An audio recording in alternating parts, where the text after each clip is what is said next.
Hello, everyone, and welcome back to the Makeup is Hard podcast. I'm your host, Weenie.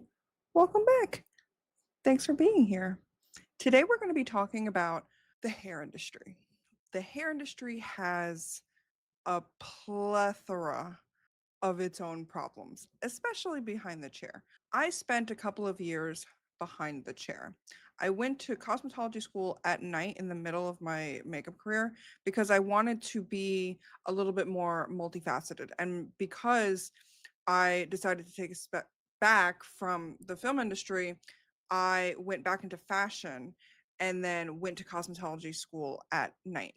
So I have a little bit of experience behind the chair, and I did an apprenticeship also after my cosmetology. And then it was a whole different world. So today, I'm going to bring you a couple of stories of how hair is hard and a little palette cleanser at the end for an advice, because this is the Makeup is Hard podcast. We are your big sister, and we are going to warn you about the hardships of the job. But if you need advice, we are a group of seasoned professionals. If you're new to the industry, you're welcome to hit up our socials right here, right here. You can find us on TikTok, Instagram, YouTube, and Reddit. If you want to submit your own story, the Reddit forum is reddit.com/makeup is hard podcast. Don't forget to like and subscribe, and let's get into it, shall we? I feel like the hair industry is obviously a subsection of the beauty industry, and it's absolutely massive, but it's different in makeup in that I feel like it's harder. What do I mean when I say that? The hair industry, when I went to cosmetology school, I had to completely unlearn what I thought I knew about color theory and kind of turn it on its head. Hairstyling is much more about chemistry, much more about different color theory. Like, for a great example that I like to tell people is that when you're doing makeup, a cool tone person is someone who has like red undertones, and a warm tone person is somebody who has olive green undertones. In the hair world, it's different completely.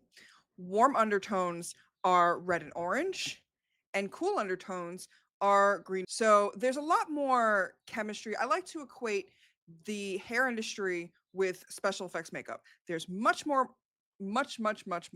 chemistry involved in hair than there is in beauty makeup, but akin to special effects makeup. So the stories that I have today are basically things that you can expect or have the possibility of happening in the, behind the chair, in the salon setting. So let's get into it, shall we? Title is, what do you struggle the most as a hairstylist? Hi, I have a school project where I have to find different struggles people have in a specific field, and I chose hairstylist. So my questions are, what makes your life harder as a hairstylist? What would you pay for to not have to struggle you are facing ever again? If your problem got fixed, how much would it help you as a hairstylist? Thank you so much for any feedback, and don't be scared to go into details. This is kind of right up this podcast alley, I'm just saying. First response: the feeling of always being needed. It is my least favorite part of the job. I'm on a trip right now, and before I left, every day was stressful, cramming people in and trying to take care of them. When I go back, I will deal with it all over again. It would be wonderful if people could be better planners and respect their appointments. And when something comes up, don't make it my problem to kill myself to try to accommodate. Just be kind. Another response is, for me, it was talking to people all day long. Usually the same conversation. It sucked the life out of me. I'm not a small talk person. I had clients I was close to that I genuinely enjoyed chatting with. I also had some that loved me that I secretly dreaded seeing in fear of what they would dump on me. I'd find myself longing for a job where I was behind a computer with minimal human interaction. I had to quit because it got to me so badly. I loved working on the silent mannequin heads in school. That's funny. People don't realize that treating a hairstylist like a therapist is kind of like this weird socially undertoned, acceptable practice, but these people are not trained in proper talk therapy. We all like to say I'm included in that boat. We all like to say that we're therapists to our actors and to our clients, but be careful with that because you're not the only person that this stylist is seeing in that day. They're seeing 5, 6, 7 people sometimes, and you have to reset between each and every single person. And if you trauma dump, for lack of a better term, on your stylist without the wherewithal of knowing that they could be going through something too, just I would say in this situation, ask if it's okay.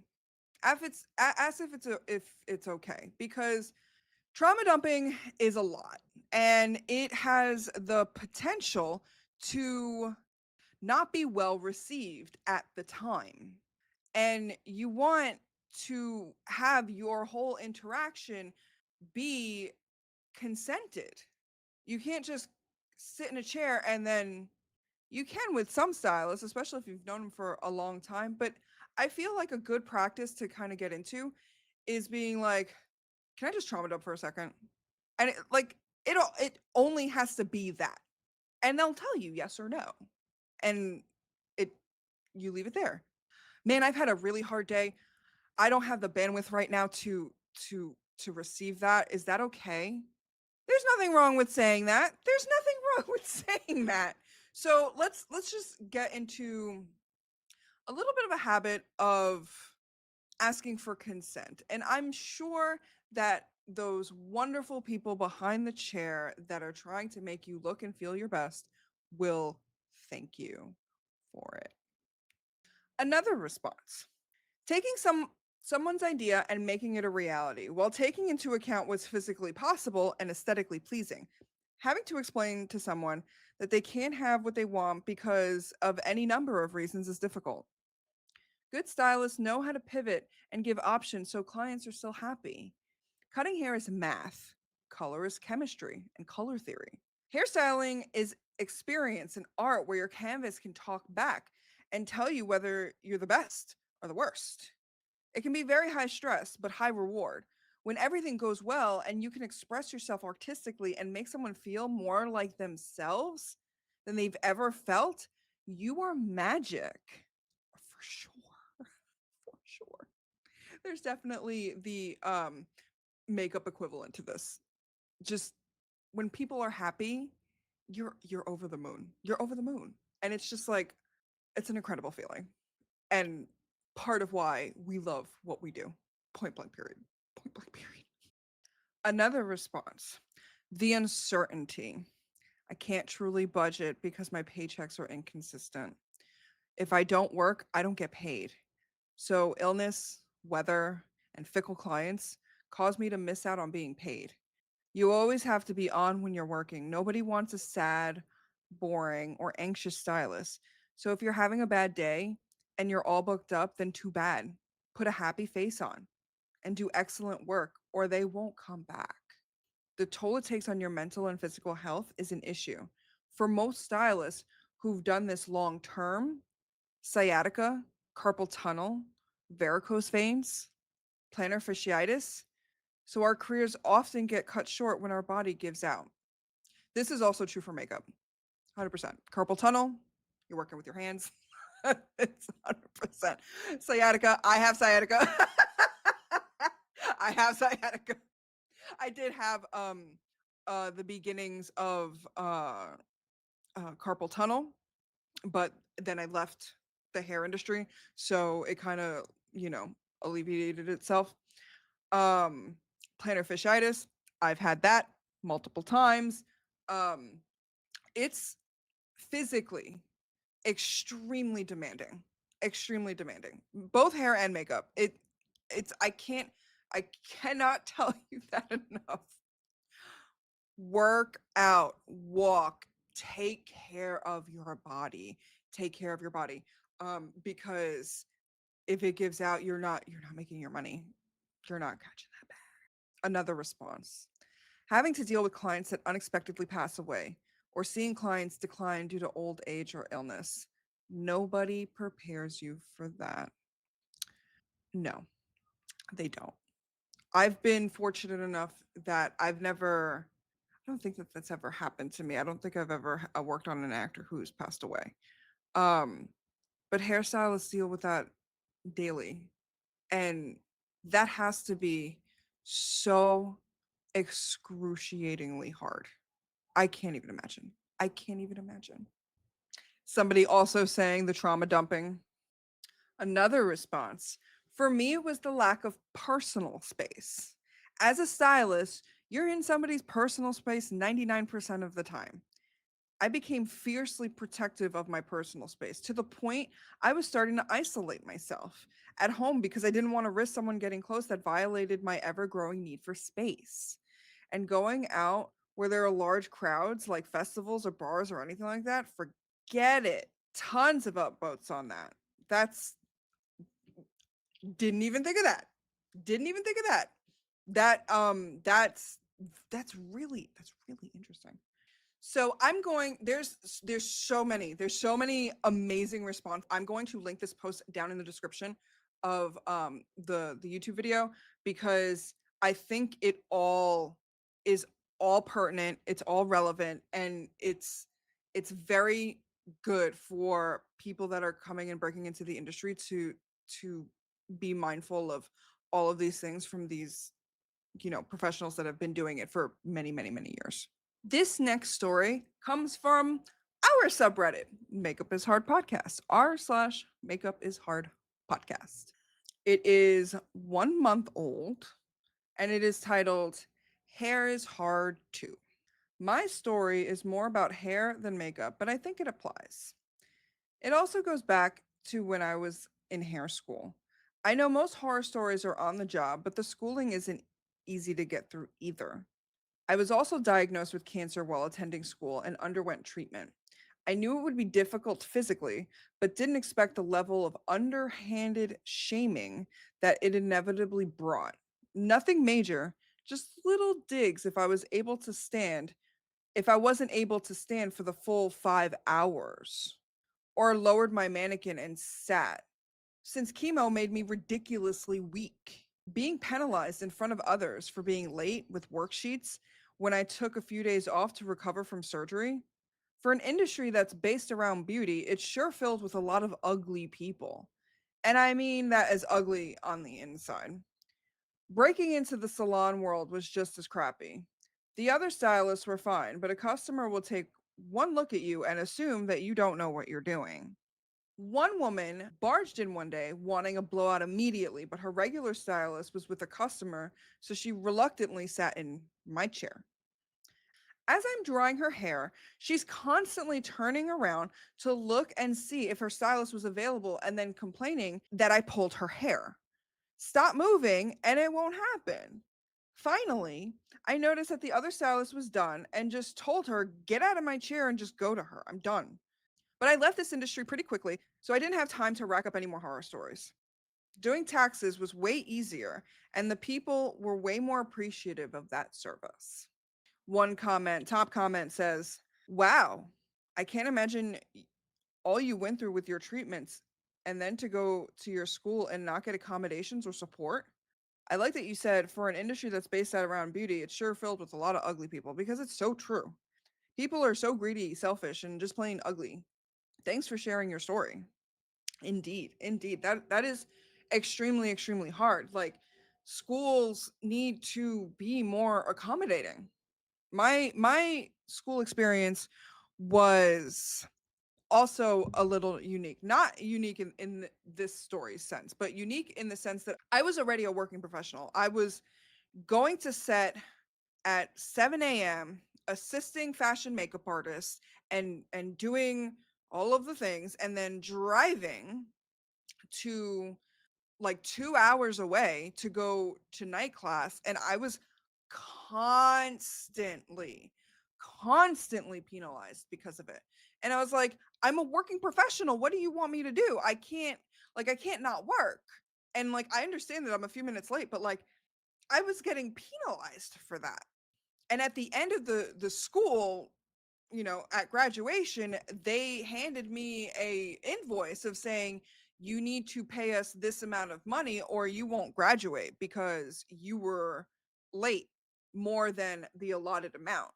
So a lot of hair schools punish people for being working professionals. Like I understand you don't want students that are late, but every situation is different. I'm doing fashion week. I'm in the fashion industry. I was a working makeup artist. So it's hair school is just my advice, get it done as soon as possible. Your education is truly, truly, truly going to come from your apprenticeship. Point blank, period. Go to the cheapest school, go get it done as fast as possible, and get into a good salon with a good apprenticeship that does education. It's worlds better. It's worlds better. So we're going to take a break from horror stories and kind of dive into what would you do? What would you do in this situation? Well, pull up a chair, grab some tea. Let's get into it. The story is from r/hairstylist from Reddit. It is 1 year old, titled Client from Hell Today. This might be a bit long, but trust me, the story is worth it. I'll try to keep it as short as possible, though. It's all good.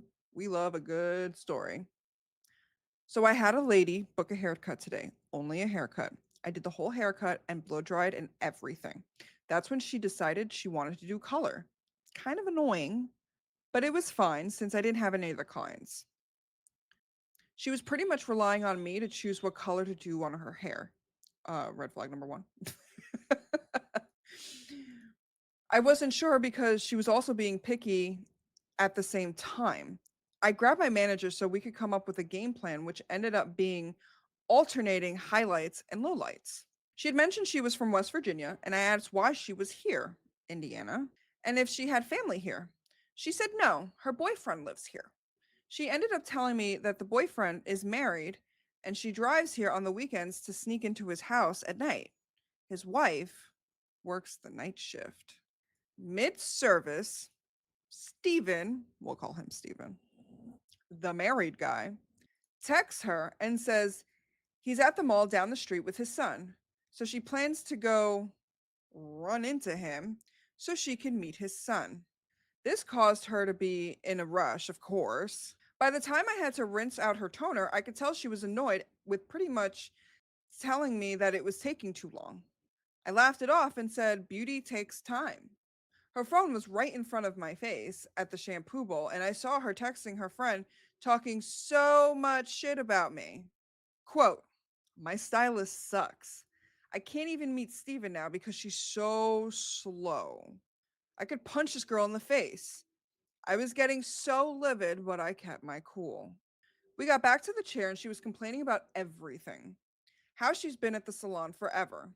How the toner makes her hair look gray, even though she picked it, etc. Just having a huge attitude because she couldn't meet Steven and his son. Then she complained about the highlights on the top were yellow. But the reason why was because she was processing. I went and took another haircut.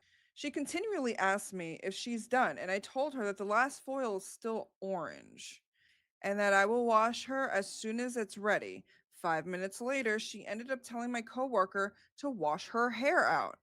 That's why it was yellow.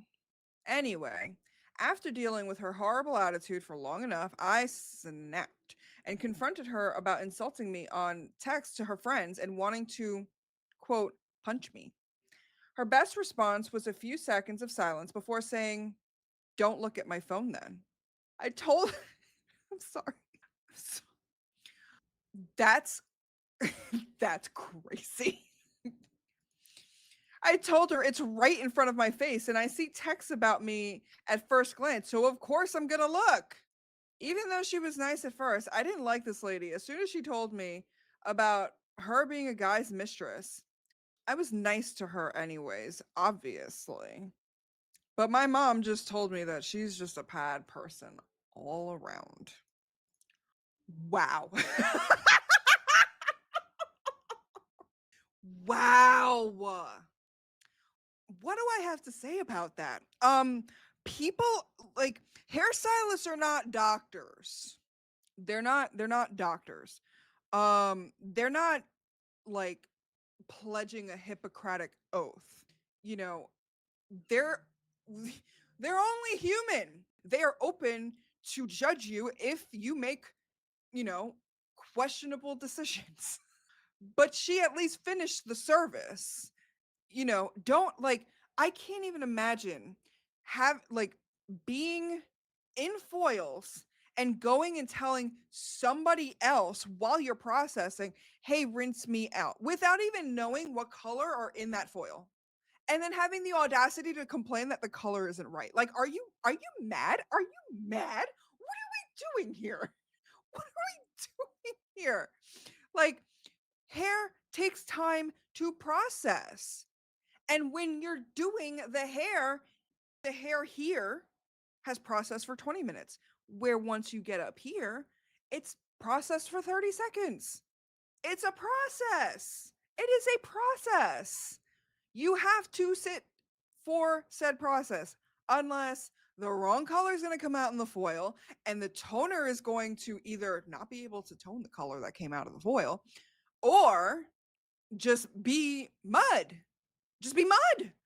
I mean, the story's wild. The story's wild. The story's like my taking out the judgment that she is somebody's mistress, because like honestly, who cares about that? Like people are gonna people, and they're gonna make their own choices in life, and I'm sure that what goes around comes around when it comes to that mess will figure itself out. But I'm almost more mad at the fact that she was being why would you text and like she they can see it, they can see it, it's literally front and center, they can see it. Why would you do that? That makes you a shitty person. Like, take away all of the other stuff. That part, talking shit about your stylist on your phone in the bowl, makes you a shitty person. Asking somebody else to rinse you out makes you a shitty person. Ew. Ew. What's the top comment? What I need the top comment. Top, top comment. Good learning experience about boundaries. As soon as she last minute wanted a color but couldn't decide what color, it was time to tell her to come back when she had a solid idea. Yes. Yes. That's a huge red flag. What did I say? What did I say? I said red flag. Yeah, that part. Why? Why? Like, there is some solidarity to be said when it comes to salons. Like, you go and I don't want to say it's you versus the clients, but it's definitely, your solidarity is to your fellow stylist. So I can't even imagine the dynamic of the salon where someone would rinse your client's hair out without telling you. That's a that that is another kind of red flag. Like, that is someone seemingly trying to sabotage you. Cuz I've never heard, like, I've been in the salon world. I've never heard of that happening. But I mean, I could be wrong. I could be wrong. I'm only one person. Or rather, they responded to that. Sorry, we don't know the gender of this person. I thought the same thing. I think because my client was telling her that the back foils have been ready for a while, but duh, of course, they were ready before the front foils, because yeah. I always use a lower developer in the back, so the processing time is close to the same for all foils. Yeah, that's another thing. And I tried explaining that to her, but she was making it sound like the back foils would melt off if my coworker didn't take them out. She was in a huge hurry. Yeah, stylists also use the different developers to process at different times. That's why it, you know, it it's a juggling act. Color is a juggling act. So, you know, 10 developer will take, probably 30-45 minutes to process, whereas like 40 developer, like maybe up here, would take 15 minutes to process. And they overlap that time so that relatively everything is done at the same time. But you have to check. You have to constantly check. This sounds like a nightmare. This sounds like a nightmare. I'm sorry. Oh my God. This is a funny horror story. Thoughts and prayers. Okay. Our next story, also coming from r/hairstylist. It's 9 months old and it's titled, "Is This Industry Just Designed to Be Toxic?" I promise it's not all bad, but let's see what they have to say. I started at the salon 2 years ago. I started my career at a pretty toxic salon where I was the youngest stylist by decades. When I found my current salon, I was blown away by the support and care my coworkers had for each other. My bosses seemed to truly care about their employees. They openly discussed burnout and encouraged caring for ourselves so we wouldn't burn out. It was probably the most supporting and caring environment I've ever worked in. 2 years have gone by and it has become a toxic, drama filled environment. One stylist is known for treating assistants and front desk staff like slaves. No other stylist can use the assistants while she's working because they have to do her job for her while she just demeans them. My bosses treat us like NPCs to make the most money we can. They don't want to say no to any client, no matter how much it messes up the schedule. I don't make them enough money to get a set schedule or even get my one boss to even talk to me. Now we are seeing a mass exodus with 2 assistants and a stylist leaving this week. I want to leave soon, but I want to have a job lined up first. I just need to do something different because I feel so used up and burnt out by this industry. But I still want to do hair. And I don't want to do booth, suite, rent, or go out on my own. I'll figure it out, but I need to know soon. I just don't understand how in 2 years, everything has gotten so bad. It wasn't always like this.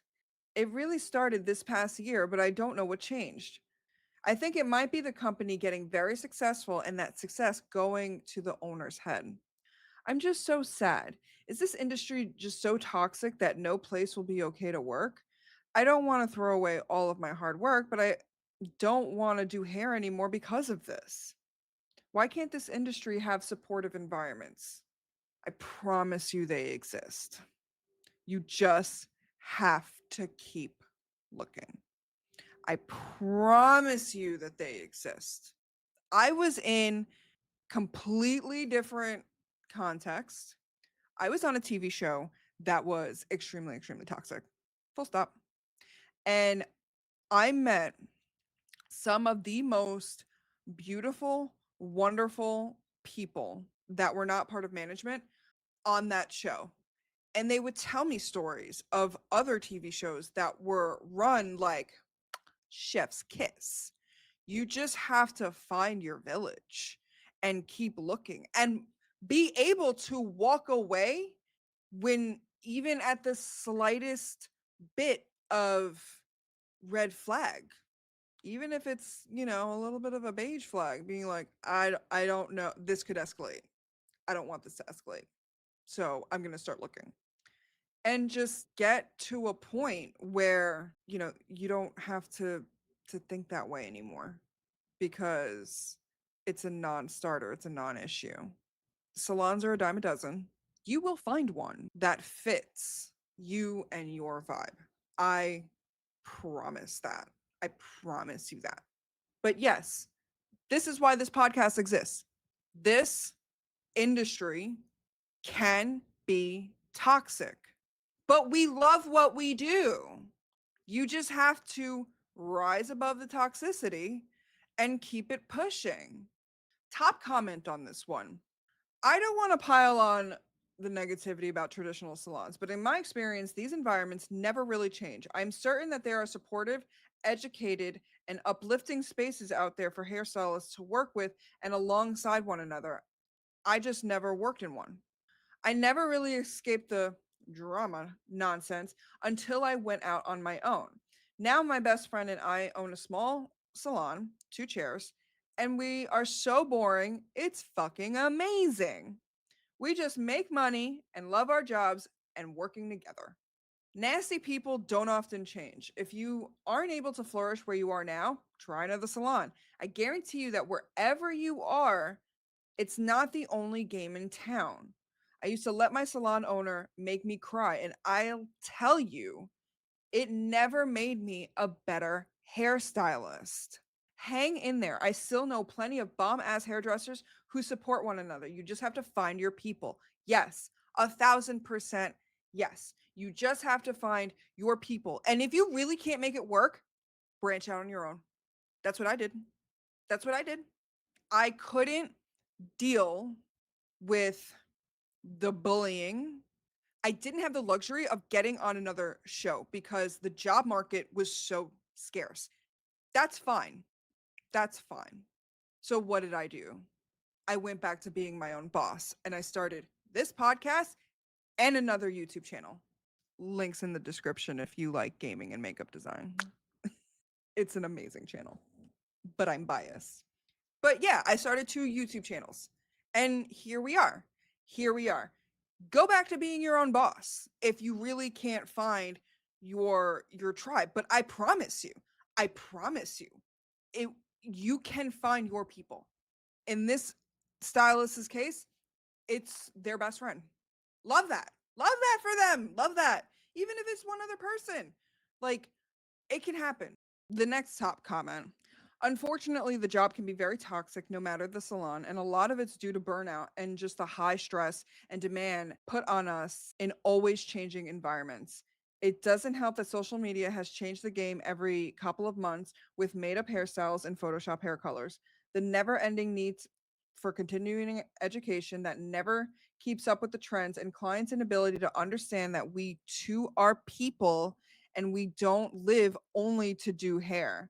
We get talked down to a lot. People tend to treat their stylists nice as long as they bend their needs and are a yes man. In turn, we tend to turn on each other like sibling rivals. Yeah, that's another really, really, really good point. When scarcity is a factor in the equation, which it was for me, yes, let's talk about that for a second. When scarcity is involved, when job scarcity is involved, or in this situation, client scarcity is involved, the nastiness and the ugliest part of humanity comes out. The cutthroatness that comes out. It forms people into not who they usually are, just for self preservation mode. And that's another reason why it is so important if you are in a toxic situation and you have the capacity to go out on your own, do it. Your mental health will thank you. I swear. Scarcity breeds fakeness. Scarcity breeds conversations that normally wouldn't had between people, and extreme fakeness. People will be nice to you just so they think that they can get something out of you. They will pretend to be your friend, then not talk to you, stab you in the back, what have you. Scarcity brings out the worst in people. So if you are in that situation where the demographic is changing and there's cancellations and what have you, go somewhere else. Go somewhere. Remove yourself from that situation if you are financially capable, because you will put, especially, I am an empathetic person. I put so much faith in humanity, so much faith in humanity. And I will always hear you out. I will always, like, give you the benefit of the doubt. That kindness was taken advantage of multiple times. And then the people would stop talking to me. It's it's scarcity brings out the ugly. This next story is from r/hairstylist. It's 5 months old and it is titled For the Newbies in the Industry. Watch out for these early red flags in your clients. Because this is the Makeup is Hard podcast. We are your big sister. We are trying to educate new incoming stylists in the industry. So I picked this story, even though I'm not a hairstylist. Red flags come in every industry. So let's get into it. Over the years, I have come to understand by experience that your most difficult clients will be giving you red flags at their very first visit. If you can learn to spot these early on, it will save you a whole lot of time, energy, money, and effort. It has been my experience in the 34 years of doing hair that difficult clients all kind of start out the same and they oddly almost display the same exact type of behavior. Here are some red flags to look out for. These clients never get better. Their behavior only worsens. Best to nip them in the bud before they get worse. Here are my top examples. Number one, they like you too much and don't hesitate to let you know. Yes, it's true. They compliment you nonstop. You're doing a perfect job, yada, yada, yada, yada. What does this really mean? They are holding you to a super high standard that you are always trying to retain. The more they like you, the more they will hate you when the things don't go their way. One slip up, and you will now be the worst stylist on the planet. Number two, you hear from them a lot, all caps, in between their appointments. They send you a recipe you didn't ask for. They want to know what shampoo you last used. They send you funny memes. They need to change their appointment yet again. Their neighbor needs coloring advice and so on. You get it. What does this really mean? They need lots and lots of attention, and you are the chosen one. Now you are best friends. They won't accept that price increase because you are close friends who regularly text. Run while you can.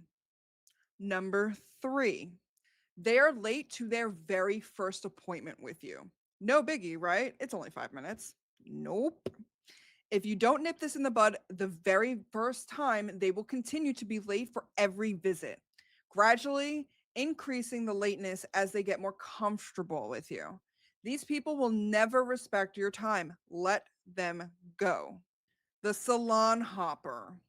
They go from salon to salon and they have a horror story about every stylist who ever did their hair. Soon, you will be included in those horror stories. If someone sits down in your chair like this and starts bad mouthing their last hairdresser, be very cautious with them. Book at your own discretion. Five, they want drastic changes constantly. Yes, one of those people. They come in with black hair and now they want it blonde in one visit. So you are gradually changing them within a few visits and they get impatient. They now want to go back to dark because so and so on TikTok has changed hers. They can't stick with any one look long enough for their hair to retain its health. These people, I would almost say, are the worst. They will never be happy with anything that you do. They are really unhappy with themselves, and you will never be able to give them the confidence that they lack. Run from these types. Six, they nitpick individual hairs. Yes, they will pick a strand or two and say, "You see this strand? I want more of this." Or on the side of my bang, or this side of my bang is the perfect length. I love the highlight color in this strand. Why can't this piece have it too?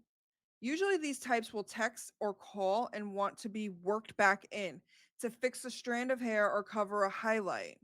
Now, if it's a brassy piece, I can see being picky. Sometimes a little toner can help, and I agree with them. Most of the time, though, their requests are pretty silly. Believe me, these types know something is wrong with them. They are just hoping that you don't notice that they're OCD. They're not doing this to just you. They are like this in every aspect of their life. You can keep them as a client if you want, but just know before they leave you, you will always be fixing something. 7. Last but not least, I would say run from the ones who constantly cancel and then they try to rebook. These people have very poor time management, and now you are required to set yourself on fire to keep them warm. Most of your great clients will show flexibility, and even though a time may not be perfect, they will still show up knowing that it's going to mess up your schedule if they miss. These constant cancelers, though, they want you to cater to them. This is not how it works. They need to realize that they are not your only client. And if they want to remain your client, they need to keep their appointments or give proper notice. If they keep displaying this behavior without agreeing to paying your cancellation fee, stop booking them, period. Anyway, I hope you enjoyed my list. I hope this helps helps out some of you new to the industry. If you recognize any of these behaviors in a new client, just know that it rarely gets better. Top comment. All of this is so spot on. I was expecting something else. I'm not sure, but this was excellent. It took me 34 years to come to these conclusions. I really have seen it all. Thank you, thank you, thank you. All of the stylists in the comments are like, spot on. I don't really have anything to add to this particular story because I am a makeup artist. And while I did and can do hair, I was never behind the chair long enough to see clients on a regular basis. So I went back to shooting film. But this was such an amazing compiled list. I had to feature it. Our last story is a little bit of advice seeking. So we want to end on a little bit of a lighter note. This podcast can get, pretty heavy sometimes, and I really don't want it to be all doom and gloom. I would love to see this come to fruition as an advice seeking safe space for newer artists as well. And that includes the subreddit Makeup is Hard podcast on Reddit. If you have a question for a hard situation that you are in, drop it either in my DMs or on the Reddit, the subreddit, and maybe your question will get featured on the next episode. So this last post is coming from Am I the Asshole? I feel like definitely need context, but I mean, I'm a particular person that has a lot of hair, a lot of hair. A lot of hair. And that's mostly the reason why I get it box braid, because I have multiple textures in my hair, and everyone who has ever stuck their hands in my hair, they're like, oh yeah, I get it. But every single braider that I've ever had and every single person that has ever cut my hair, I've always told them, like, beforehand, like, I have a lot of hair. I have a lot of hair before starting, especially braiders, because people think that they can get away with, you know, medium or large, but my hair, it's too dense. So I either go medium or medium, um, because it's just a lot. It's just a lot. So let's get into it. I'm a hairstylist. I had a mom book her daughter in for a trim and color with me. I'm not their usual hairstylist. The stylist they usually go to is on vacation, and I was recommended to them by a friend. When the mom booked the trim and color, she specifically said that her daughter had long hair and asked if it was okay for me to handle. The receptionist said yes, because I have a lot of clients with waist length hair, and waist length is usually the longest hair that I'll cut. I have never had a client with hair longer than the waist. Due to issues with my knee, I can't kneel down for long. I'm awaiting surgery.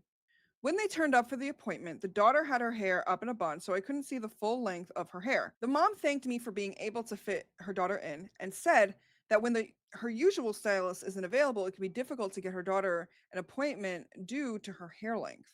When the daughter sat in my chair, I asked her to take her hair down so I could brush through it before we started her ombre color.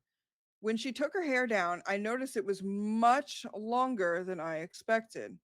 I asked her how long her hair was, and she said it was knee length. She brushed her hair. Oh my God, I can't even imagine foils on knee length hair. Good Lord. Sound off in the comments.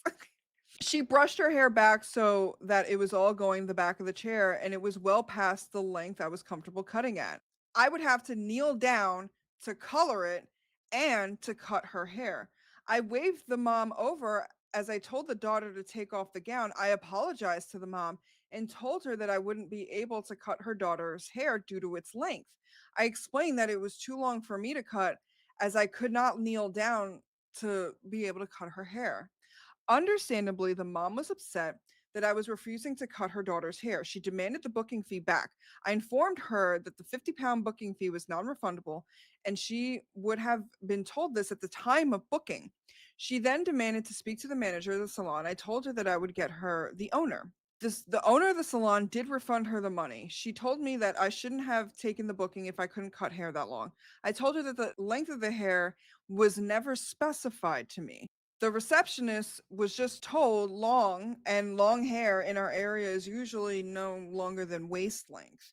She knows I can't kneel down without being in pain. The mom has since been writing on Facebook page of the salon and complaining that I refuse to cut her daughter's hair because she can't actually cut long hair. The mom has since been writing on the Facebook page of the salon complaining that I refuse to cut her daughter's hair because I can't actually cut long hair. I feel bad that the mom is upset about this, but at the same time, it was never specified how long her daughter's hair actually was. Am I the asshole for refusing to cut extremely long hair? No. No. No. No. Big not the asshole here. She did not specify that it was knee length. Knee length. For color? For balayage? For a highlight? Oh my God, that's so many bowls. Like, you would have to have so many extra bowls of products, so she would have to pay for that too. Oh my God, this is crazy. No way. No way. Waist length is not knee length. You're talking about an additional 2 feet at least. You're talking at least 16, 18 inches from waist to knee. That's crazy. I mean, obviously not the asshole, because you have physical limitations that you are under no obligation to disclose that. Point blank period. You don't need to tell people like, "Hey, I'm having knee surgery in the coming months." People aren't, they don't need to be privy to that information. It's as long as you are aware that that is your physical limitation, and as soon as you saw it, you said, "Hey, I can't do this." No, obviously, you're not the asshole. Like, it, a little bit poo poo on that receptionist for not asking how long is the long hair. That's on the receptionist, honestly.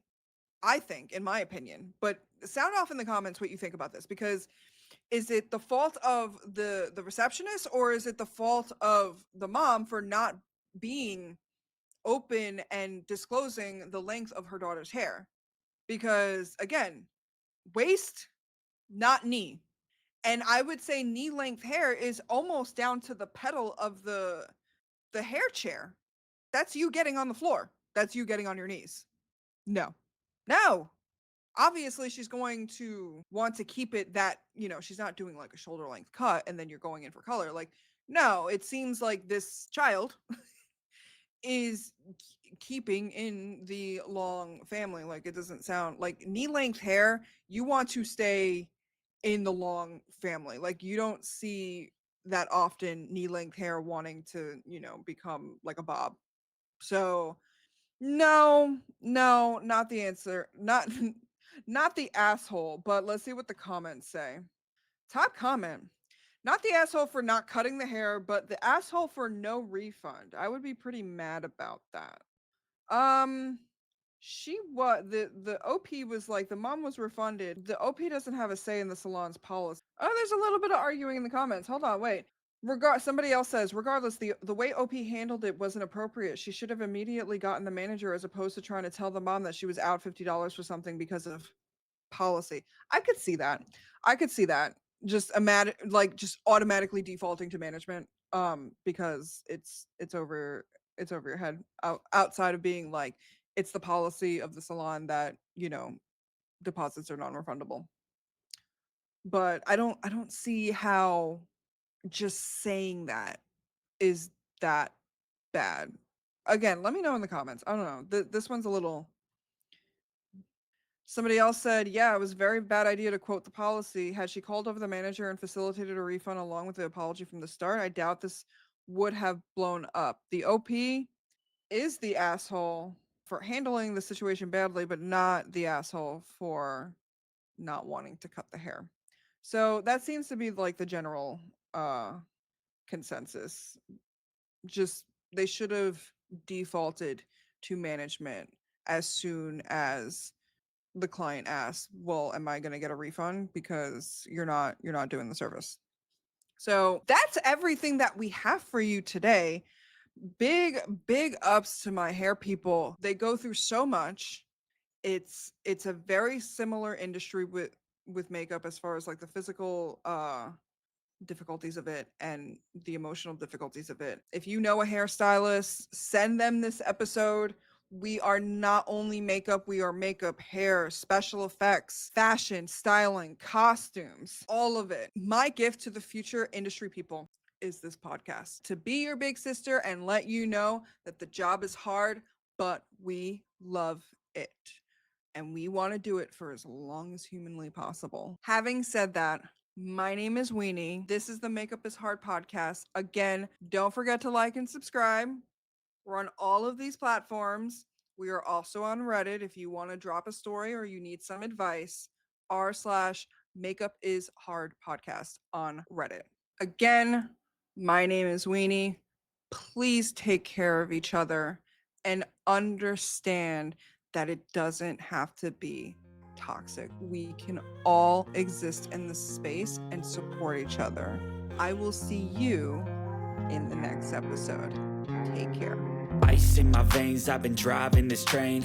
Years in this lane, there's no stopping this flame. Cause I came to the game and I changed it to play how I like, rearranged it to my own domain. Yeah, I got what it takes, made lots of mistakes, taking shots, skipping breaks, feeling lost, feeling great, popping off, singing straight, never stopped, never changed.